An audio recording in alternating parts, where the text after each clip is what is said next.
Empaka za Miss World ez'akamalirizo za lunaku olwaleero era nga ziri mu kibuga kye bayita Mumbai mu India era nga mwana muwala Miss Uganda Hana ali among the finalists era nga muba Beauty with Purpose category. Hana Tumukunde abadde ali among the 4 girls be bakyuzinze mu Beauty with Purpose.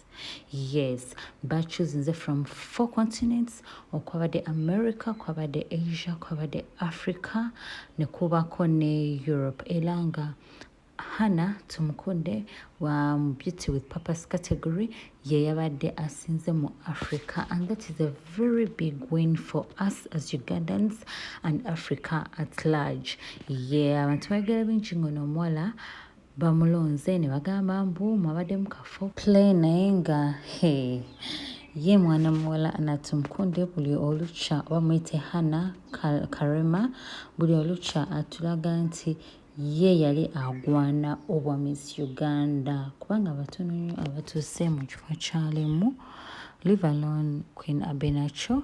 Yes, Abenacho yali yakituuseemu naye nga mu Uganda ba Miss Uganda babale abatuuka ku eno position Hana Karema gy'atuuseeko. Nga mulabamu aka kafaananyi BWAP kitegeeza Beauty with a Purpose continental winners. Yes, mubalabe mulimu omu ava Europe, omu ava Asia, omu ava America, omu ava Africa era nga ye nalulungi waffe Hana Tumukunde. Olunaku olwaleero ze zigenda okubeera finalists za Miss World. Today tugenda kuhabinga finals era nga eno festival egenda kubeera ya 71 like okuva empaka za Miss World ezatandika. This is going to be the 71st time okola ki okuzi organizinga era nga omukyalo oyo gwe mulaba mu koona gwe bayita Carolina ono ye yabadde Miss World era nga gwe bagenda okureplacinga olunaku olwaleero. Mu bayimbi abamu abagenda okuyimba mugenda kuba mu Miss World wa 2021 ono nga yali mukyala mu Jamaica era nga yasinga mu categories talents. Yagenda okubeera omuyimbi omukulu olunaku olwaleero mu Mumbai. Katuyongere okuvootinga mwana muwala Hana Tumukunde so that asinga. Tomanya munnange tuyinza okufuna engule ya Miss World, tomanya omwana ayinza otukubako shock ne surprise n'asinga. Mumulaba, she's petite, she's beautiful era nga she's among the few blacks abagenda making into the finals.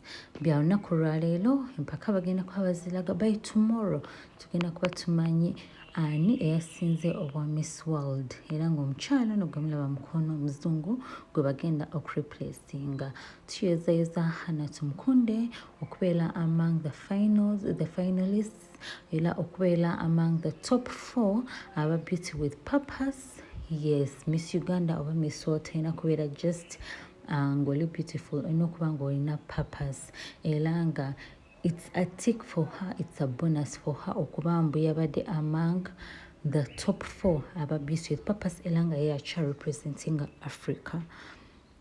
Tumuyozayeza okutuuka ku ekyo era katusabe buli kimu kimugendere bulungi olunaku olwaleero. Mujjukira bulungi Abenacho yasinga mu Africa, yasinga n'abeera Miss Africa.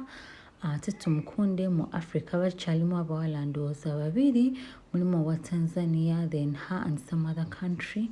Katusabe Mukama atukwatireko nga Uganda tukube these African countries so that abeera Miss Africa n'okusingako abeere Miss World. Nja kuba mbaleetera amawulire ago mu bujjuvu olunaku olwaleero ekiro nga bamaze okuannouncing n'olunaku olw'enkya.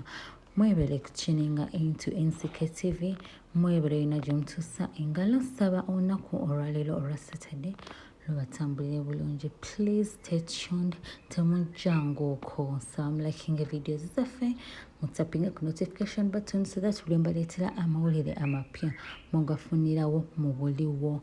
Thank you so much. Mukama abankuumire.